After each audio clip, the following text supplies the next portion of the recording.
विद्यार्थियों, आप सभी का आज के वर्ग में स्वागत है। आज हम लोग अंतर्राष्ट्रीय विकास परिषद का अध्ययन करेंगे।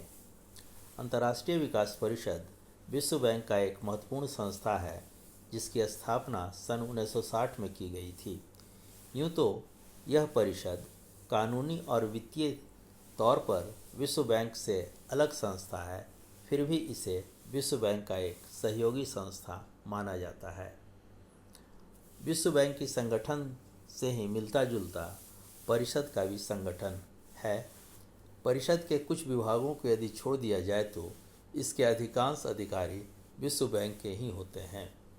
कहने का तात्पर्य यह है कि विश्व बैंक के सभी वरिष्ठ अधिकारी इस परिषद के अधिकारी होते हैं। विश्व बैंक का अध्यक्ष ही परिषद का अध्यक्ष होता है।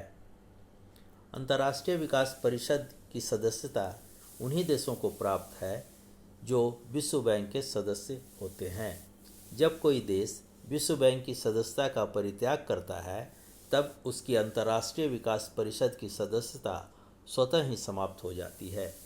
इस परिषद के समझौते के धाराओं के अनुसार इनके सदस्यों को दो भागों में विभक्त किया गया है।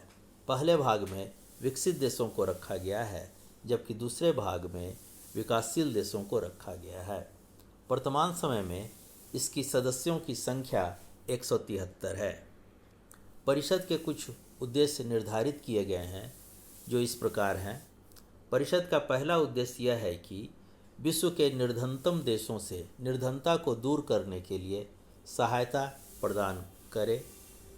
दूसरा उद्देश्य यह है कि निर्धन और पिछड़े देशों के आर्थिक विकास हेतु रियायती दर पर सहायता प्रदान करें जिससे कि इन देशों के लोगों के जीवन स्तर को ऊपर उठाया जा सके। और तीसरा, निर्धन देशों को उनकी जनसंख्या नियंत्रण, शिक्षा, स्वास्थ्य सेवाओं और पोषण आहार संबंधी क्षेत्रों में सहायता उपलब्ध कराए। जहाँ तक इसके कार्य का प्रश्न है तो परिषद का मुख्य कार्य निर्धन सदस्य देशों जिनकी प्रति व्यक्ति आय $865 प्रति वर्ष से कम है को नरम ऋण यानी नरम शर्तों के आधार पर ऋण देना है। परिषद द्वारा दिए गए ऋण को क्रेडिट्स कहा जाता है। ये क्रेडिट्स प्रायः उन परिस्थितियों में दिया जाता है जिसमें विश्व बैंक ऋण देने में असमर्थ होता है। इस तरह का ऋण केवल सहायता प्राप्त करता देश की सरकार को दिया जाता है। परिषद की विशेषज्ञ समिति द्वारा कुछ कसौटियों पर समीक्षा किए जाने के उपरांत ही ऋणों का अनुमोदन किया जाता है। ये कसौटियाँ 3 हैं जो इस प्रकार हैं। पहला, निर्धनता जांच। परिषद सहायता देने से पूर्व उस देश की निर्धनता के स्तर की जांच करता है और केवल निर्धनतम देशों को ही सहायता प्रदान करता है। इस दृष्टि से परिषद केवल उन्हीं देशों को ऋण देता है जहां प्रति व्यक्ति आय $865 से कम है। दूसरा, निष्पादन जांच। परिषद सहायता प्राप्त करने वाले देश की पूर्व में कार्यान्वित परियोजनाओं के प्रदर्शन और उसकी आर्थिक नीतियों की उपलब्धियों की जांच और मूल्यांकन के उपरांत ही वित्तीय सहायता का अनुमोदन करता है। तीसरा, परियोजना जांच। परिषद ऋण प्राप्त करने वाले देशों की परियोजनाओं की जांच करता है। परिषद जांच द्वारा यह पता लगाने का कोशिश करता है कि प्रस्तावित परियोजनाओं का प्रतिफल ऋण के रूप में प्राप्त दुर्लभ पूंजी के उपयोग को उचित सिद्ध करने में सक्षम है अथवा नहीं। इन तीनों कसौटियों पर जांच करने के उपरांत ही परिषद निर्धन और अल्पविकसित देशों को कृषि, परिवहन, शक्ति, जलापूर्ति, स्वास्थ्य, शहरीकरण, शिक्षा, ग्रामीण विकास इत्यादि के लिए वित्तीय सहायता उपलब्ध कराता है। परिषद कुछ शर्तों का भी निर्धारण करता है। ये शर्तें इस प्रकार हैं। ऋण की भुगतान की अवधि प्रायः 35 से 40 वर्ष की होती है। ऋणों के भुगतान में पहले 10 वर्ष की छूट होती है। ऋणों पर 0 से 0.5% तक की ब्याज देय होती है, जिसे वचनबद्धता शुल्क कहते हैं। इस संदर्भ में एक महत्वपूर्ण तथ्य यह है कि पिछले कुछ वर्षों से ऋणों पर इस प्रकार की कोई वचनबद्धता शुल्क नहीं ली जा रही है।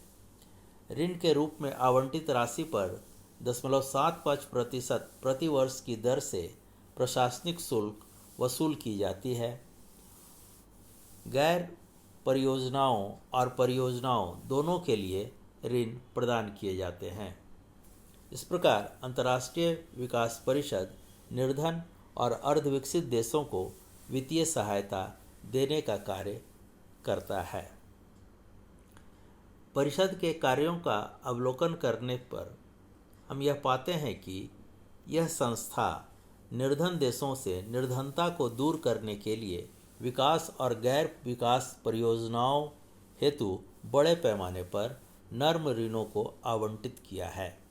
परिषद की सहायता का ही यह परिणाम है कि निर्धन देशों में शिशु मृत्यु दर पहले की अपेक्षा अब आधी रह गई है। इसके अतिरिक्त इन देशों में जहां औसत जीवन प्रत्याशा बढ़कर 13% हो गई है, वहीं प्रौढ़ शिक्षा दर में भी बढ़ोतरी हुई है और यह 60% हो गई है।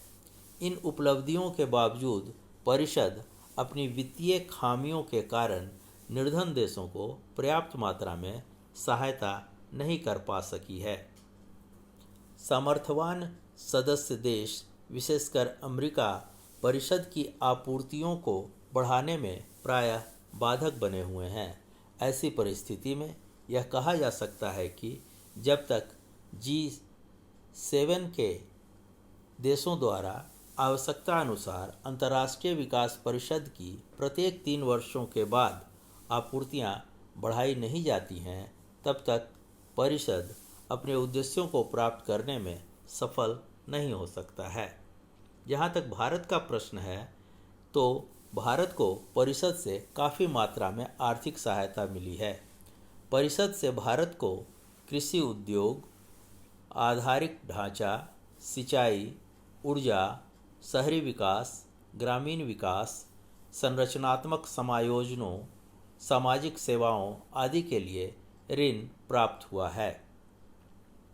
प्रारंभ से जून 1998 तक भारत को इस परिषद से 224 ऋण, जिनकी कुल राशि $25.5 बिलियन थी, प्राप्त हुआ है।